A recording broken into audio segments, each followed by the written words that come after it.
తీన్మార్ మల్లన్నకు show cause notice. BC కులగణ నివేదికపై వ్యాఖ్యల మీద 12లోగా వివరణ ఇవ్వాలి. కాంగ్రెస్లో అంతర్గతంగా లొల్లైంది. అక్కడ ఇక్కడ ఇతర కులస్తులను, రెడ్డిలను, ఇతరులస్తులను మాట్లాడేటువంటి విధానంలో జుగుప్సాకరమైనటువంటి భాష వాడి, అత్యంత నీచమైనటువంటి హేయమైనటువంటి భాషను వాడి భావం వ్యక్తం చేసేటువంటి సందర్భంలో గౌరవప్రదమైనటువంటి భాషను కూడా వాడొచ్చు. కావాలని ఇతర కులస్తులను తక్కువ చేసేందుకు దిగజారినటువంటి భాషను వాడాల్సినటువంటి పరిస్థితి అక్కర్లేదనేటువంటి విషయాన్ని ఈ విషయంలో మందకృష్ణ చేసినటువంటి పోరాటాన్ని కొంత స్ఫూర్తిగా తీసుకోవాలి ఎవరైనా. ఎక్కడ కూడా ఆయన భాషలో 30 ఏళ్ళ నుంచి పోరాటం చేస్తుండే కదా, నిజంగా అనగారిన దళిత కులాల యొక్క వారి ప్రతినిధిగా ఉన్నాడు కదా, మాదిగలకు సంబంధించినటువంటి ప్రతినిధిగా ఉన్నాడు కదా. మామూలుగా అయితే వాళ్ళకి జరిగినటువంటి అంటరానితనమైనటువంటి ఒక్కటి చాలు, ఆ ఒక్కటి ఆసరాగా తీసుకొని ఇష్టం ఉన్నట్టుగా మాట్లాడవచ్చు. కానీ ఏ ఒక్కరోజు మాట్లాడలేదు, ఏ ఒక్కరోజు అట్లా మాట్లాడలేదు.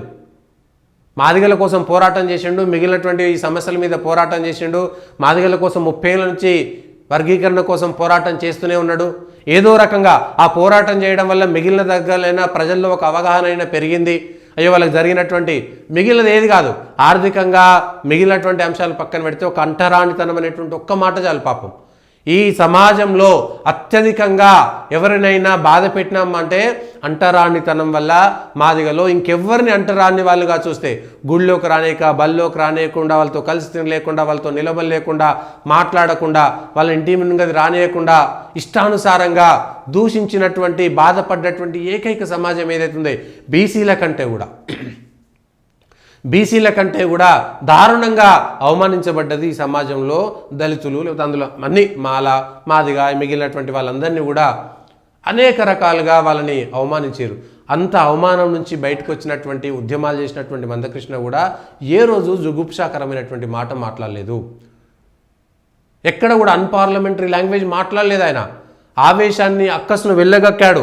పార్టీలు మోసం చేసిన వాళ్ళు మమ్మల్ని మోసం చేసిరు, 75 ఏళ్ళ ఏది వచ్చిన తర్వాత ప్రజాస్వామ్యంలో కూడా మాకు ఈ హక్కులు జరగడం లేదు అనేటువంటి పోరాటాన్ని ప్రజల్ని చైతన్యపరిచేటువంటి ప్రయత్నం చేశారు తప్ప ఎక్కడ మాట్లాడలేదు. సరే, అక్కడక్కడ ఎస్సీ ఎస్టీ అట్రాసిటీ కేసులను కావాలని ఇతర పక్షాలే పాపం వాళ్ళని వాడుకున్నాయి.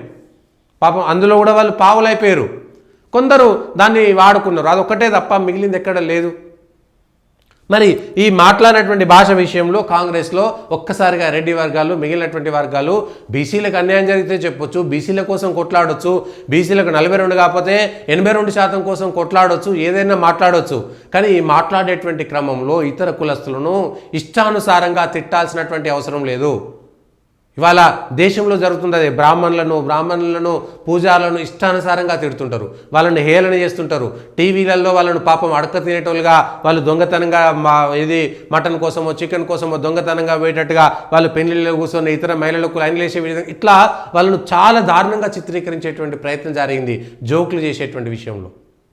ఇట్లా ఏ కులాన్ని కూడా మనం అనవసరంగా చేయొద్దు. ఇవాళ ఏం జరిగింది, 4 సార్లు పార్టీలు మారి 4 సార్లు కొత్త పార్టీలు పెడతా అని చెప్పేసి అవసరం కోసం ఎక్కడైనా పెట్టి తన వ్యక్తిగత అవసరాల కోసం పార్టీల ముద్ర వేసుకొని, బీసీల ముద్ర వేసుకొని, అవసరం కోసం కులాలను వాడుకొని, అవసరం కోసం బీసీలను వాడుకునేటువంటి వ్యక్తుల పట్ల సమాజం కూడా జాగ్రత్తగా ఉండాల్సినటువంటి అవసరం కూడా ఉంది. అవసరం కోసం వాడుకునేటువంటి వాళ్ళ పట్ల జాగ్రత్తగా ఉండాల్సినటువంటి అవసరం ఉంది. అది ఎవరైనా సరే, ఏ సంఘమైనా సరే, తమ వ్యక్తిగత అవసరాల కోసం, తమ వ్యక్తిగత ఆకాంక్షలని సమాజం మీద రుద్దేటువంటి పరిస్థితి. ఏదో చెప్తుంటారు చూసారా, కృష్ణశాస్త్రి ఏదో శ్రీశ్రీదో ఏదో చెప్తే తన బాధ సమాజం బాధగా చూడాలని ఒకటి, సమాజం బాధ తన బాధగా బాధపడేటువంటి వాళ్ళ ఈ 2 తేడాలు ఉంటాయి.